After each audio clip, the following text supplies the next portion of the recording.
Alrighty, so my presentation is about the reliability of logic in gaining knowledge. So the real life situation I have chosen was the conviction and execution of Cameron Todd Willingham. And just to give a little bit of background information and context, on December 23rd, 1991, a fire destroyed the home of Cameron Todd Willingham in Corsicana, Texas. While he was managed to escape, his three daughters who were also in the house tragically died in the fire. After the tragedy, Cameron Todd Willingham was immediately seen as a prime suspect after arson inspectors found evidence to suggest that liquid accelerant had been used to set the house ablaze. This forensic evidence, combined with witness testimonies, Willingham's lack of injury for someone who had been in a fire, and his odd behavior following the tragedy, all led up to his ultimate conviction for the murder of his three daughters and his eventual execution in 2004. However, 5 years after his execution, investigators looked back at the case and found key pieces of evidence that were now looked at to be potentially inaccurate, such as they had found no evidence of arson, and many witness testimonies were found to be unreliable, leading to the question of whether or not Willingham actually was innocent the whole time. So the knowledge question I extracted from this was, to what extent is logic reliable in the acquisition of knowledge? And from this, I pulled out two knowledge claims: that logic can influence logical judgments and conclusions, and that confirmation bias causes people to jump to conclusions despite contrary evidence. So to start off with the first knowledge claim, language can influence logical judgments and perceptions. And this can especially be seen in the arts. For example, there are many TV shows and films that have the caption inspired by true events, such as the Texas Chainsaw Massacre, which is loosely based on a serial killer in Texas, or Good Morning Vietnam, which is loosely based on a radio personality during the Vietnam War. At face value, though, the statement "inspired by true events" is very vague and is not really an indicator of the story being true. And technically, when looking at this phrase, technically one could take a real life event and use it as inspiration, write a completely different story, and still say that it was inspired by true events, and that would technically be accurate. The issue with this, however, is that nowadays there is such an association with this phrase, inspired by true events, and a true story, that to audience members, it creates, this language creates and kind of changes the perception that whatever film or TV show that they're watching is an adaptation of something that actually took place, when a lot of the time that is not necessarily the case.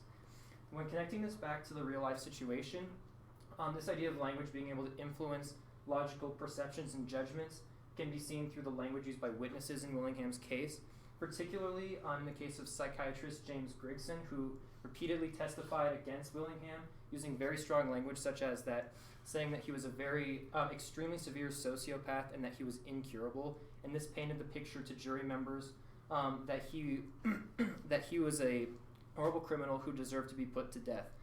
The issue, however, is that this testimony was ultimately very unreliable, as Grigson had given this diagnosis of a sociopath without ever meeting Willingham. And he was even later expelled from the American Psychiatric Association for this very thing, for making diagnoses of patients without actually meeting them. And furthermore, Grigson had a personal agenda in the matter as well, as he was an expert witness for over 100 cases throughout the state of Texas, and he was a witness specifically to make sure that those defendants received the death penalty, and it was that was so prevalent that he gained the moniker of Dr. Death.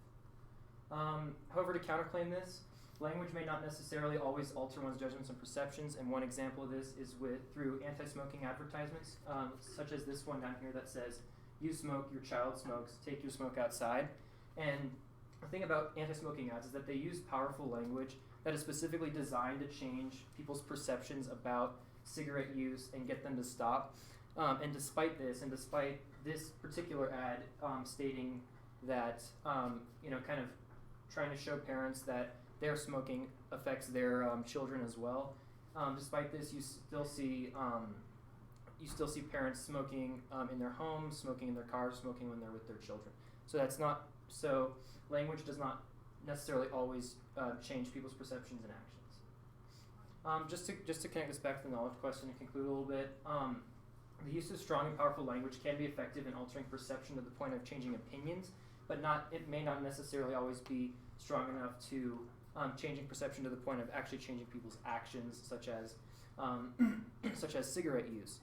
And to relate this to the knowledge question of to what extent is logic reliable in the acquisition of knowledge, to a good extent, it can be seen how it is unreliable, and the fact that it's very significant because while it may not be able to necessarily change actions, it can change opinions, which we see in the Willingham's case was enough to be able to send him to death.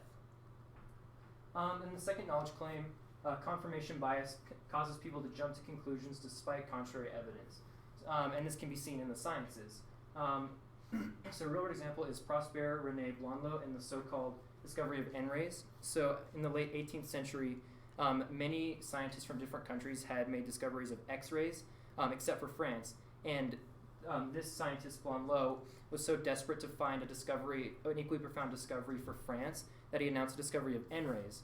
The issue was that this was quickly proven to be, these N-rays were completely proven to be not real, and it was found that because Blondelot ignored many key indicators that would have suggested this, because he was so determined to get to a conclusion as fast as possible. And this can be related to the real-life situation as well, because confirmation bias affected prosecutors, the perception of prosecutors, with, for example, Willingham's tattoo of a skull on his arm, and his Iron Maiden and Led Zeppelin posters in his room. They used that as an indicator that he was involved in satanic worship and that he was a violent sociopath. And this was amplified by a claim made by another witness who was found to be unreliable, that Willingham had sprayed accelerant in the shape of a pentagram in his child's bedroom. And these aspects, as well as Griegson's testimony, really helped confirm to prosecutors and jury members that Willingham should be put to death, despite the testimonies of those who actually knew Willingham, like his parole officer and his relatives, who stated that he was not a sociopath. His so-called violent past that prosecutors had made claims about was not really violent, and that he was a good person who just did stupid things. Just to counterclaim this as well, confirmation bias does not necessarily cause people to ignore contrary evidence, especially when faced with a personal experience that would suggest otherwise. So, an example of this, I had always heard the stereotype of German people that they were abrupt and kind of rude. When my family and I took a vacation to Berlin over the Thanksgiving break, I kind of had this stereotype in mind and was kind of sort of looking for abrupt and rude Germans. And according to confirmation bias, I should have technically ignored all Germans who were not abrupt and rude and only focused on those who were. However, I found that to be not the case at all, as every single person that I interacted with over there was very nice, very friendly, and very funny as well. So, and that actually worked to change my perception about German people, in that that kind of broke that stereotype, even though I should have completely ignored them according to confirmation bias. Just to conclude this a little bit, confirmation bias does cause people to make rushed judgments and decisions, and they often don't take the time to evaluate evidence to suggest the opposite of their beliefs, such as prosecutors failing to recognize the testimonies from those who actually knew Willingham and said he was not a violent sociopath. However, when faced with a personal experience that might directly contradict what you already believe, this bias can be overcome and changed. Just to conclude, overall, there is evidence to suggest that logic can be corrupted by other ways of knowing, such as logic and bias. However, these ways of knowing don't necessarily always do this, because there are other factors, such as personal experience, that can come into play and kind of swing that. Overall, the use of logic in acquiring knowledge is very situational, and while logic to a great extent can be unreliable because of things like language and bias, the specific situation that an individual is in can ultimately work to determine if logic does help or does not help in gaining a clearer understanding of the truth. Thank you.